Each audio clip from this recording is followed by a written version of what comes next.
Hello and welcome to another Factorio tutorial. I'm Exterminator and thanks for joining me. This tutorial is going to be on the logistics network. So this, first of all, this is to not be mistaken with the circuit network. They are two separate things, and eventually they can be interconnected. I don't think the devs have really fully implemented that yet, but that's not what we're going to go over here. We're going to go over the logistics network, which is where all your logistics robots and logistics chests and roboports, that's all part of the logistics network. Now, I'm using the test mode mod just because it is far easier to demonstrate things. So we don't have a regular base here, but the concepts still fully apply. So to begin with, let's just very quickly go over the research here. It's pretty self-explanatory. You know, if you've gone through my other tutorials or play the game at all, you really know how research works. But to get to your logistics, you need flight, and then you also need robotics. Both of these unlock the construction robots and logistics robots, but they're both required to make either one, and then this one specifically unlocks the flying robot frames, which are a material required to make your two kinds of robots. So once you research flight and robotics, you can then research construction robots and logistics robots. Construction robots will unlock a Roboport and two of the chests you need, and then obviously the construction robots themselves, and another little upgrade here. And then, you know, you can get Personal Roboport through that, and Blueprints, Automated Construction, which is Blueprints and Deconstruction Planner, which I will go over in a little bit. Construction robots unlock the Passive Provider, which is one of the things this unlocks. It does not unlock the storage chest, though. And then through here, you can get Logistic System, and this is what you will need to really fully be operational with things, because just with the construction or logistics robot research, you do not unlock the requester chest, which is a very crucial part of fully utilizing the logistics network. You can still utilize the repair and replace function that the construction robots have, which I'll go into more in a minute. You can still utilize that without requester chest, but to fully utilize like the actual logistics part and logistics robots, you're going to need requester chests. And then obviously you can get character logistics slots and character trash slots for logistics, and then the upgraded speed and storage capacity for robots. So that's just that really quickly. Let's get started with the most basic things. The robots themselves, now that we've gone over the research, I can just go in here and I'm going to unlock all the research so we have their full speed and everything. The robots themselves take a robot frame, and then the logistics robots take two advanced circuits, and the construction bots take two electronic circuits. So the construction bots are a bit less expensive, but overall it's generally about the same they cost, just because they both take frames. So that's how you build these guys. Now the main thing, none of your logistics network or anything will work without a Roboport. This is the main staple in your network. This is what ties everything together and allows the robots to move throughout your base and to recharge and to store themselves, so on and so forth. So obviously it needs power. So if we set this down here, and very quickly, I mean, obviously, when you can just look in your game how much they cost. It's fairly expensive, and you will need a fair amount. They may seem like they have a huge range, but as your base grows, you will need more. Now, as you see here, there are two different colored squares. There's the orange and the green one, and I've seen questions like on the Reddit and the forums asked occasionally about like how this actually works, and stuff, and that's part of why I'm doing this tutorial. So pretty much the orange area is the logistics network itself. So this is the range, the area that the logistics robots can go in. the logistics robots cannot go outside this orange area. It's just outside of their range. So that's the range that that you can put your requester and provider chests in to use the logistics bots with. Now the green area is the range of the construction robots. So they have a much larger range, but pretty much all they do is build and repair things. They don't transfer items around like the logistics robots do. Well, I mean, obviously they move items to like build things, but they don't transfer items for like assembling machines to use. Now, some people might get confused. It's not that the construction robots can only work in the green area and not the orange area. They can just work in this entire area, pretty much from the Roboport out to the edges of the green area is the construction robot range, and then the orange area is the logistics robot range that they can move in. So it may actually seem now that the orange area is not very big. When you consider the size of a whole base, this is actually fairly small, this orange area. This is when you need more Roboports, because you can connect them together, and this is very, very important when you do this. You see this yellow dotted line in between them? This means they are connected together, so they are part of the same logistics network. And another way to tell is just if the orange areas actually touch, at least side by side. You can see when I pulled away one, the orange areas don't touch, and the dotted line goes away, which means they are not connected. And what this means is that they are separate networks. So, pretty much, even though the green areas may overlap, well, they do overlap, even though that they do, they're still considered separate networks, so they won't interact between each other.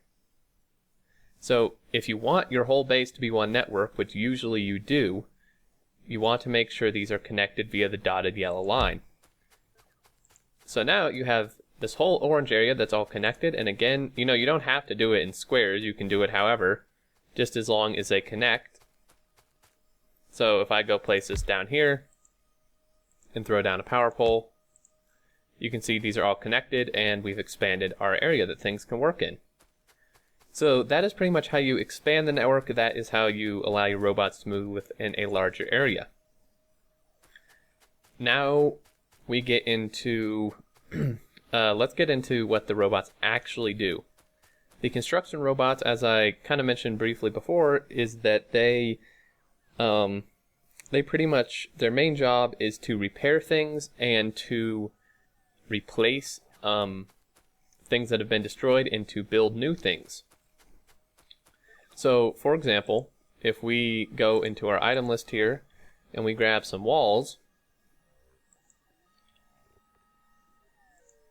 and then we grab some repair packs, I can demonstrate what these guys can do repair-wise. So you need to put your robots into a Roboport for them to work. They won't work if you put them into a chest of any kind. They won't fly out of the chest and need to be in the Roboport, which you obviously can click on. This top area is for robots. Each slot can hold 50, and this bottom area is for repair packs. Each slot can hold 50. So if I throw these guys in here, obviously they do nothing right now. But if we mouse over the Roboport, at this point, you can now see that there are 20 robots in this particular Roboport. So, now if we go throw down some of this wall, and it's in the green area, as you can see, and I go ahead and shoot it once I put these repair packs. Now, the repair packs can go in the Roboport, and they work that way, or they can go into a passive provider or storage chest within the network, and the robots will grab from that as well. So the repair packs are in there. Now, if I shoot this wall, you can see the little robot flies out with a repair pack, and he will automatically repair it. Now, obviously, his repair pack wasn't used up, so he's just going to spaz out here and fix it. But pretty much, these guys will go around your base, anywhere that's within their range, and repair anything that's damaged. And if they have an item that can be replaced, so let's say we had some turrets down here, right? So if I throw half of these into a chest, which I will explain in a minute. And then I put one of these here. Okay, he's in the network, right? Now, if I go ahead and destroy him, which I will obviously need some ammo for. Here we go. Wrong item. So now, if I destroy this, the robot will come and replace it. So it blew up, and then you can see another one grabbed the turret out of there and replaced it. Now obviously they will not fill it with ammo unless you have a requester chest here asking for it and an inserter. But if you're at lasers, they won't need ammo. So they will repair and replace items, and then they will also build things for you, which is where the blueprints and the construction planners come in. And this, why I'm still covering this with the construction robots is because the logistics robots don't really have a part in this. Obviously, they may have a very little part in help building items for what you're building, but the logistics robots don't actually build whatever you tell them to with a blueprint. So this is still kind of in the construction robot realm. So how a blueprint works is you build it and you put it in your selector here, and then say I want to just blueprint this. You click and drag over it. You can see down there it's showing what's selected. Click it. It'll show the icon. You can set these to whatever you want, so on and so forth. It will show you what it looks like, what materials it requires, and then you just click Create Blueprint. Now, the construction planner does pretty much the opposite. It will tear down anything you tell it to. So let's tear down this first, because obviously we need the materials. Robots will fly out, and they have nowhere to put it. So this is when you need storage chests. Storage chests will pretty much just store all items, which I'll go into further in a minute. So now all the items are in the network, and if you mouse over a chest, really any chest, whether it be a provider, a storage, or a requester chest, it'll show you all the items in the logistics network. Obviously there's only 2 different types, but if you add 100 different types, it'll show you how many of each type. So now if we want to blueprint this, we can turn it around with the R key. And again, we can still build it in the orange area. They can build anywhere, so let's build it over here. You can see it puts a shadow print down of it, and then they go and build it. So this, these are the 3 functions of construction robots, as well as a few other things. They will, they're the ones that move materials around if you tell them to deconstruct something within a chest, which may seem kind of complicated, but say I stick this in here and I tell this to be deconstructed, the construction robots are the ones that will do this. Now, logistics robots will still move items between chests, which I will go into now. So logistics robots are the ones that really are the ones that will be utilized for automating production of items within your base when you don't want to use belts and such. So to kind of go into that further, if we want to build something here, let's just throw it down here. Say I want to build belts, right? Well, we would need an inserter very quick. Thought I built one of these, did I not? Okay. We need an inserter to grab from stuff, and an inserter to export. And I'm using a smart inserter because I'm going to go ahead and explain it here in a second. You don't have to use one. You can use any type that you want. So what you need here, this is when you need a requester chest, because you need to request the items from somewhere in the logistics network to come to here. So we know that this takes 1 iron and 1 gear. Now you can go into here and you can click on these slots and select what you want. So we want iron, and you can tell it how much, right? Now it'll default to like 100 of some items and like 50 of other items. It can be kind of annoying. So another quick trick and you can right click to remove that. Another quick trick is if you shift right click this, and shift left click the chest, it'll automatically input double of what the requirements for the item are. So this required 1 of each, this is now requesting 2 of each, double of what the requirements are. So if I go ahead here and I make some gears very quickly, and I go ahead and throw those and those in here, now nothing will happen obviously because all we have is construction robots. This is when we need logistics robots, and again you can throw them in the air if you want initially. They'll go to a Roboport and then they will bring the items. You can see they're taking the items from the storage chest, bring them here, and we're good to go. This has already inserted them and made 8 belts. Now for exporting, you can put things in either a passive provider chest or an active provider chest. You could put them in a storage chest, but I highly recommend against it because robots will bring like anything to a storage chest, so things will get really mixed up. I'll explain that in a minute, but usually I use, for an assembling machine purpose, I use passive providers. Pretty much what these do is they pretty much just act as a normal chest, except that it's part of the logistics network and robots can pull from it. So that's pretty much the best way to explain it. It's pretty much, think of it as an iron chest or a wooden chest or whatever, but it's part of the logistics network, so robots can pull from it. So again, you could use any type of inserter here if you wanted. There's no need to use a smart one, except that you can connect it via a condition to the logistics network. So you can see that'll work fine, but there's no limit. So you would have to limit this via the chest, which can get a little weird sometimes with the logistics network. Like, it works, it's just usually is better to use a smart inserter. So you can see it's not doing anything because it has no conditions set.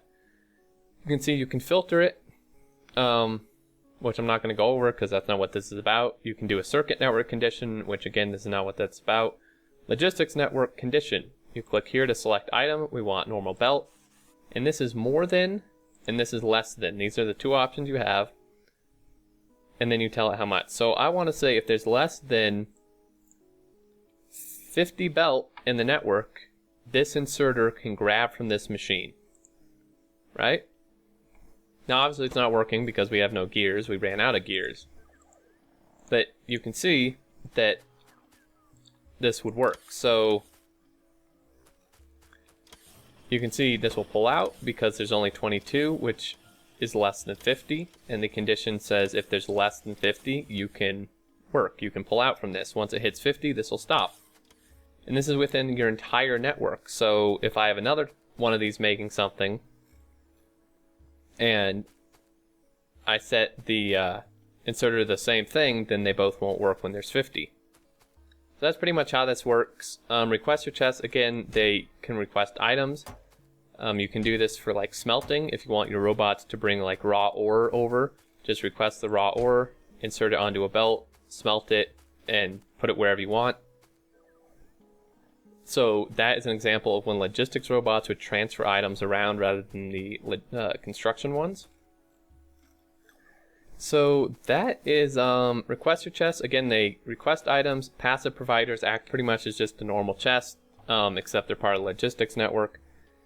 Active provider chests, pretty much the best way to explain them is they're the same way, except they want to get rid of items. So anything that goes into an active provider chest will send an order out or a signal out into the logistics network and say, get rid of this item. Anything that's in here, get rid of it and put it into storage or bring it to something that's requesting it. So this is good if you have like items like that you want to just empty. Like, for example, you could use these on a train station if you want to just constantly have the new ore that's brought in put into the network rather than just sitting in chests if it's not always being used. Because you can see if I stick 50 things in here, the robots will come and move it because their order is anything that's in here needs to be taken out as soon as possible. And it will put it into a storage chest or something that's requesting it, either a requester chest or your character. So that's how these work. Again, it's not, the robots won't bring random things to them. Robots won't bring stuff to passive provider chests because they're providers. The only difference between these two is this stores stuff passively, and this actively tries to get rid of items that are in it. And now the storage chests, what I was saying before about that they get all like boggled up with random items, is this is pretty much what its name says, is it's storage. So pretty much anything that gets torn down, anything you put into your trash slots, robots will bring to storage chests. So they get filled with random items from anything that's deconstructed or whatever. So that's why you don't want to use a storage chest like on an export from an assembling machine, because robots will just fill it up with random crap. So these are just good to just store stuff you deconstruct or whatever. They're really good to have for that purpose. And that pretty much goes over everything as far as the main logistics network is concerned, I believe.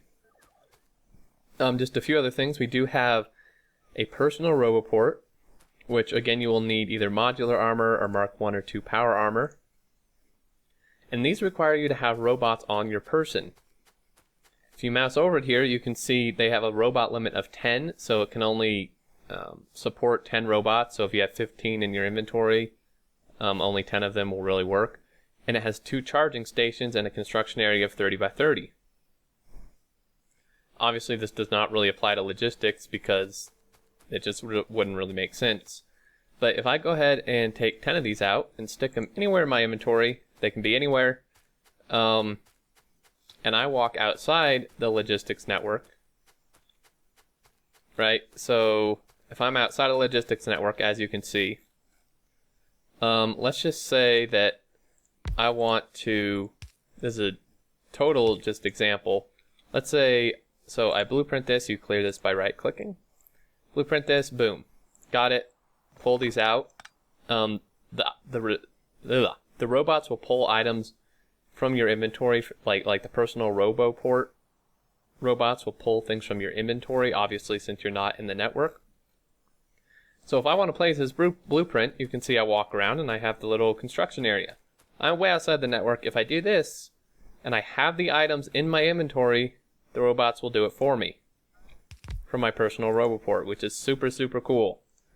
This was a new addition in 0.12. So that is really cool. That's pretty much all the explaining it needs. They do stack, so the more you have, the more robots you can support and the more charging stations you'll have. And I believe, I'm not sure, let me double check.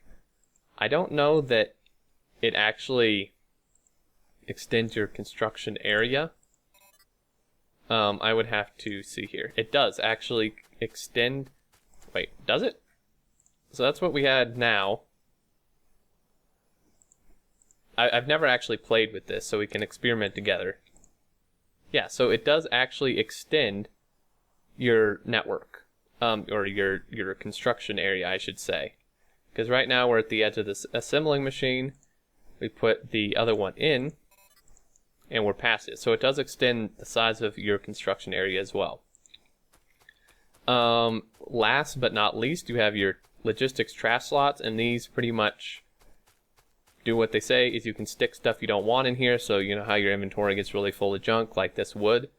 I don't want this. If you're in the logistics network, construction, I think, or logistics, and you stick something in here, which some items you can shift click into here and others you cannot for some reason. But if I just stick random stuff in here I don't want, you do have to be in the logistics network actually. But once you do, the logistics robots will pull the stuff from you and stick them in storage. You can see it all disappeared. So this is a very good way to clear out your inventory. And I think this has been a pretty long video. I think that's really, trying to think of anything else I may have missed. That's really the basics, the main things you need to know on how to get a logistics network up and running, and what each of the chests do. So yeah, the logistics network is very cool. It's great for really fully automating things in your base, like automatically building things, obviously with blueprints. This is a very poor example. You can blueprint huge solar arrays, huge parts of walls with turrets, assembling machine setups, whatever you want to do, smelting setups. As long as the materials are there in the logistic network to build it, the robots will do it for you via the blueprint. And I think that really covers it. So if I missed anything, or if you have further questions or need clarification, definitely please post down in the comments. I will respond as quickly as I can and try to help to the best of my ability. And yeah, I do hope you found this helpful. Sorry it was kind of a long video, but this is a pretty large subject to cover. And if you haven't checked out my other tutorials, definitely do so if you're interested. But as always, thank you so much for joining me. Again, I hope you found it helpful, and I hope you look forward to the next, which will hopefully be soon. But until then, I look forward to seeing you all, and do take care.